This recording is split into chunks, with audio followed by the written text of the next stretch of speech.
morning everybody, Calm Biker here, heading into work.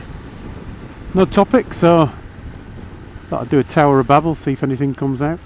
I say that every time, and so far every one of them has met my exactingly low standards for releasing onto YouTube. So they've all come out in the end. Bit of a windy day today. Gusting about 30 miles an hour. Not too bad, but you can see the wind is taking the leaves off the trees and blowing them across. Oh, what a nice man. Or lady, shouldn't presume. Man. Thank you. So yeah, just riding into work, enjoying the last of the weather, I think. When I say last of the weather, obviously it's windy and it's cold and it's a bit grey, but it's dry. And they were predicting on the news last night that we're heading into snow. Temperatures could get down as low as -10. And well, I'm not going out riding in the snow. It's not worth it, is it? This is a Q&A, to be a bit cheeky.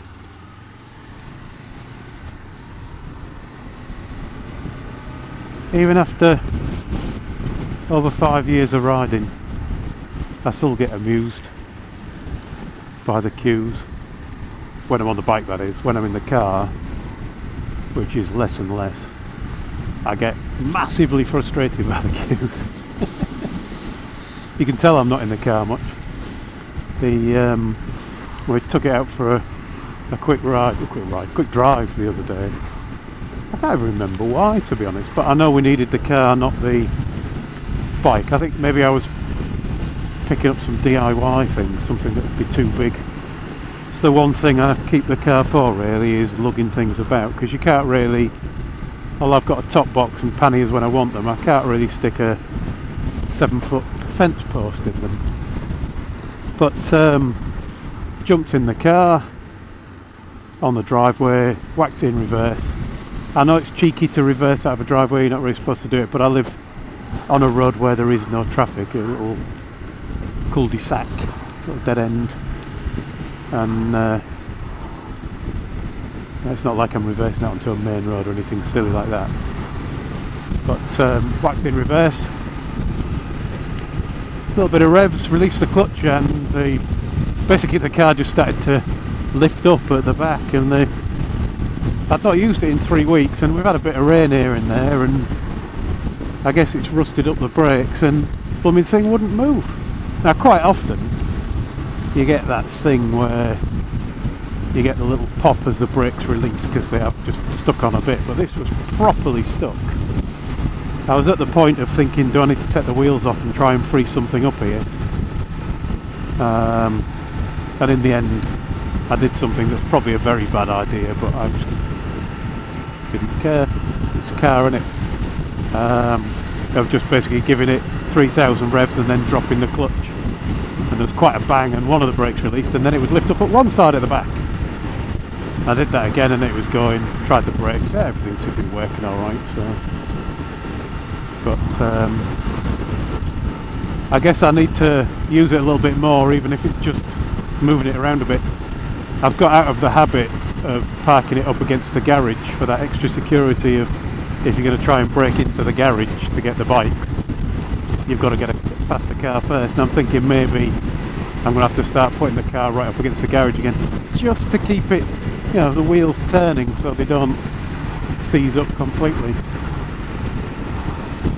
See them trees bending around from the wind.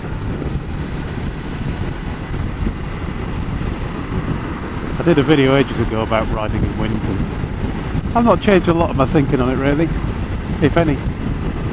Might be a bit more aware than I used to be, so I'm kind of conscious of things like this bus that could block the wind and redirect me as I go past.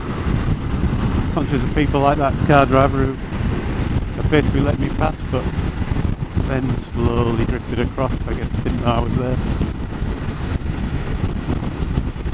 and I'm better at predicting where the gusts are going to be, I think.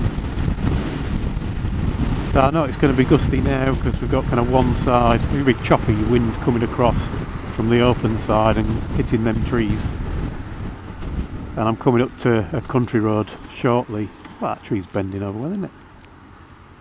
Coming to a country road shortly where it's definitely going to be gusty because you've got the odd tree here and there, and you've got nice open fields, and you know, it chops and changes on the wind.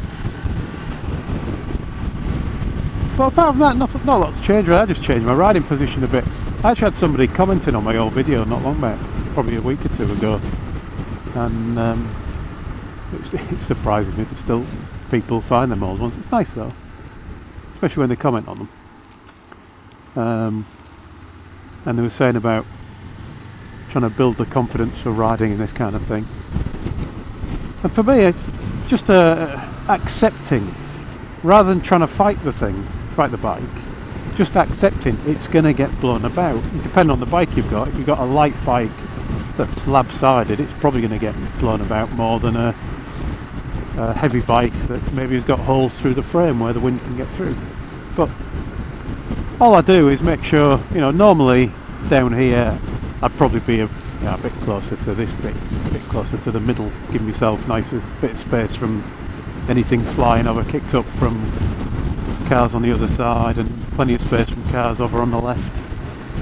But I'll pick a more central position for most of the time, especially if I'm going to go past something big-sided like this van or a group of trees or a big building or something. Let him in. I'm so nice. You're welcome, sir.